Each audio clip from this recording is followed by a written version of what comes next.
Hola, mi nombre es Lorena Collantes.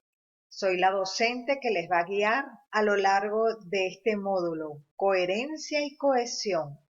En nombre de la Universidad Yacambú, reciban la más cordial bienvenida. La cohesión textual es una de las propiedades de los textos referida a la hilación gramatical de ideas. Para que el texto esté bien redactado, hay que hacer una correcta conexión entre las oraciones. Un texto es coherente cuando se puede reconocer en él un tema básico y las partes que lo constituyen presentan una organización.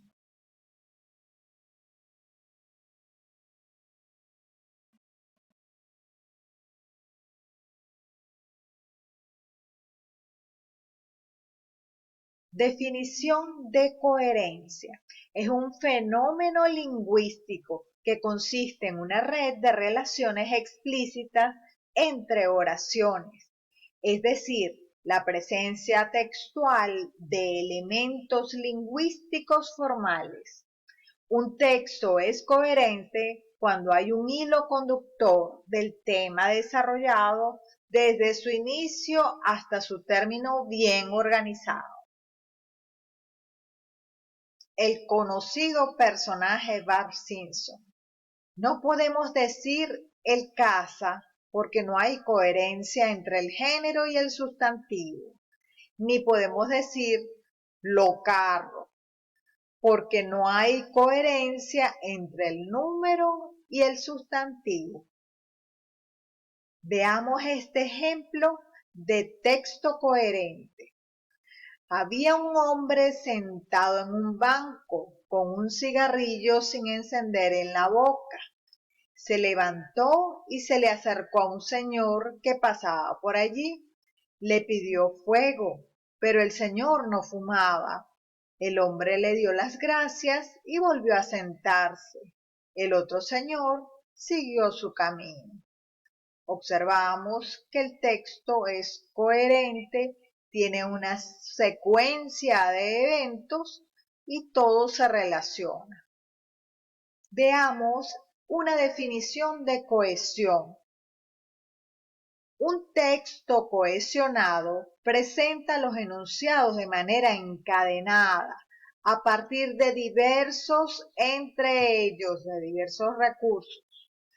Plano de la forma o expresión estructural superficial y el componente sintáctico y léxico semántico que es la macroestructura formal a través de frases.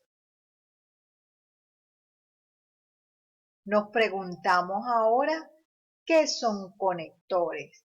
En lingüística se denomina conector a una palabra o conjunto de palabras que unen dos partes de un mensaje y establecen una conexión lógica entre ambas. A continuación se presentan los conectores más comunes y utilizados.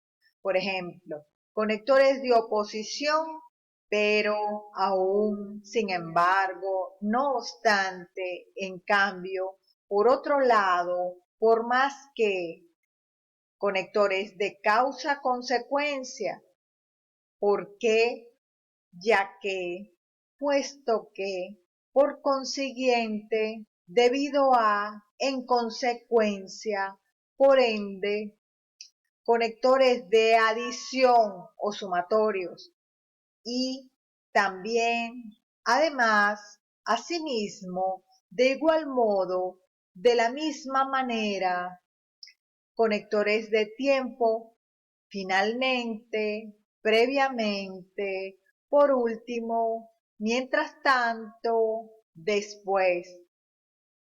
Fíjense que son muy útiles. A continuación veremos los tipos de conectores. Conectores aditivos o sumativos, conectores de causa, conectores de consecuencia, conectores de oposición y conectores temporales.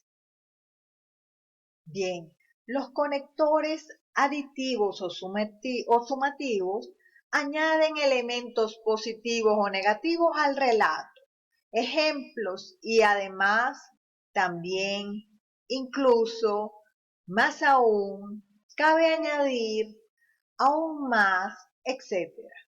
Conectores de causa expresan relaciones de causa entre dos enunciados. Ejemplos: ¿por qué? Pues, puesto que, a causa de ellos, por ello, dado que, por el hecho de que, etcétera.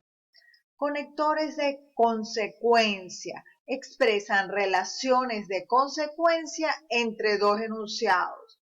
Ejemplo: pues, por lo tanto, por consiguiente, en consecuencia, por eso, por esta razón, entonces, de manera que, de modo que, en efecto, etc.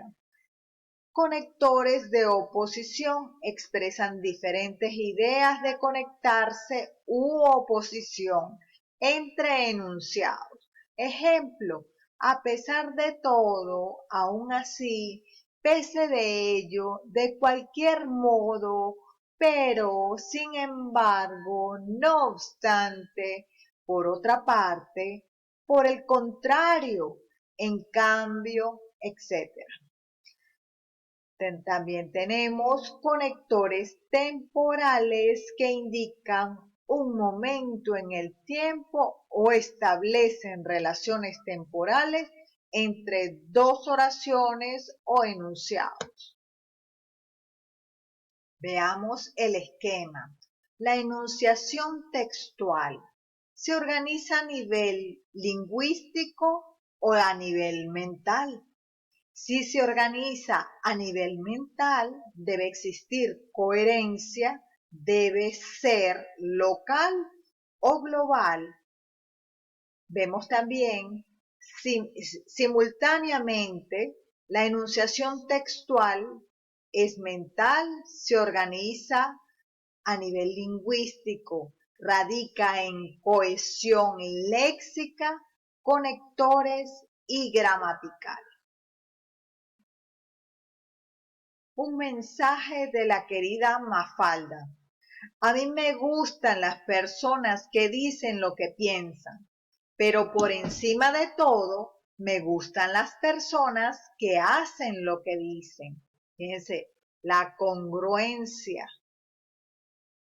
Y por su parte, el papá de Mafalda nos indica: no es necesario decir todo lo que se piensa, lo que sí es necesario es pensar todo lo que se dice. Muchas gracias.